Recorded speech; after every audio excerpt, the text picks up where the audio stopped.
Stop, restaurant marketers. Before you start your Eats page, make sure you watch this video to get 3 things to make sure that you do and know before getting started with your Eats page. Hey, it's Court from Cody Media, and if you don't know what an Eats page is, I've done several videos on it. I'll link it below. But basically, it's a Facebook page where you go in and you do a quick Facebook Live feature with a restaurant owner.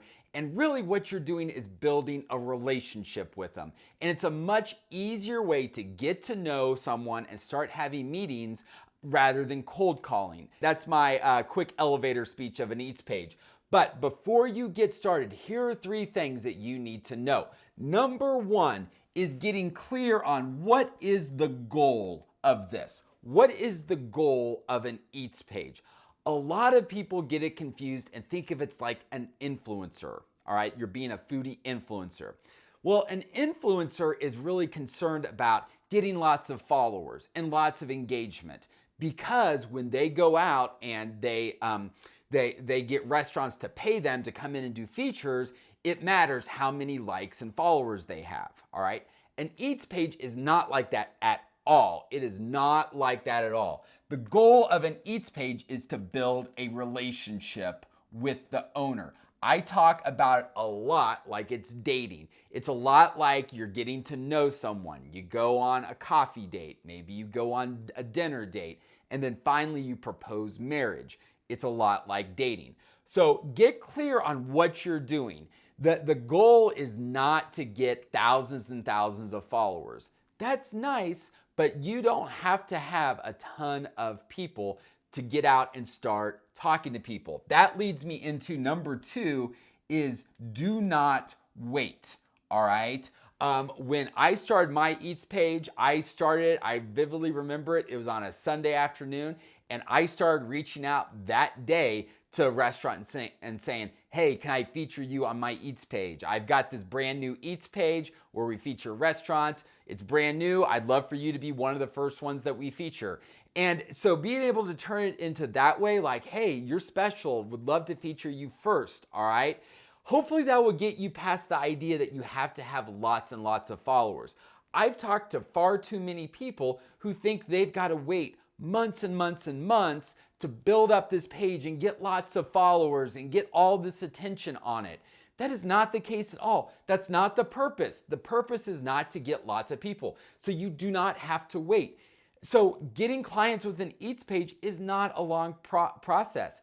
You could start reaching out to people today, book a feature for tomorrow, and start that relationship. Now, you're not going to have clients overnight. I'm not telling you that. It might take a couple of weeks, but if you stick with it and you stay persistent, it's going to start happening. But you do not have to wait. So, this is different from being an influencer. You can take action today.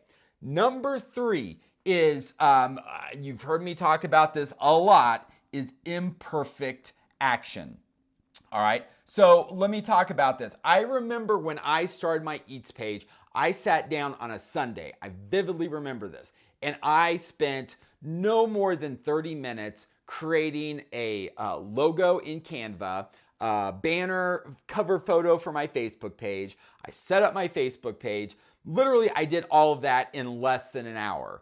And because I told myself I could sit here all day long working on logos, or I could go hire somebody from Fiverr or something to make me a logo. Yeah, I could, and maybe you want to do that. But what I decided was I'm going to take imperfect action, and I'm just going to get something out there so that I can go out there and start reaching out to people. So don't get bogged down in things like, your logo or coming up with the perfect name. I just picked the first name that I thought of because I knew I could change it at any time. You can change the name of your Facebook page at any time. You can change your logo, your profile image, whatever, at any time.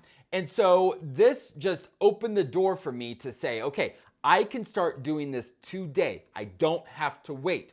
I can go out and start building relationships, making friends with business owners rather than having to wait to build up this massive page with all of these followers and stuff. Because, I hear that a lot. People say, well, owners won't want to talk to me unless I have lots of people.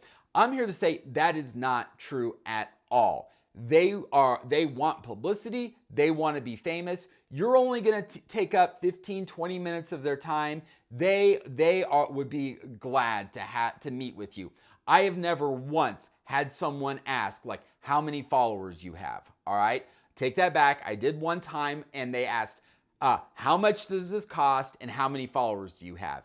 And when I said it doesn't cost anything, they didn't care. They didn't care how many followers I have. So before you start your Eats page, I want you to think about this. Taking imperfect action, getting really clear about what you're doing with this page, and don't wait. Get your butt out there and start meeting people, start doing features, and so you can start getting clients. If you're interested in learning more about an Eats page and how you can get clients for your agency, I'll drop a link below. Let's have a quick phone call, strategy call, where we can just chit chat, get to know each other. I can help brainstorm some ideas that maybe will help get you unstuck so you can start moving forward. And if it looks like there's an opportunity for us to work together, great. If not, no worries, no catch or obligation at all. I'll drop that link below. So hope you're having a wonderful day. Get out there, take action, and I will talk to you soon. Bye.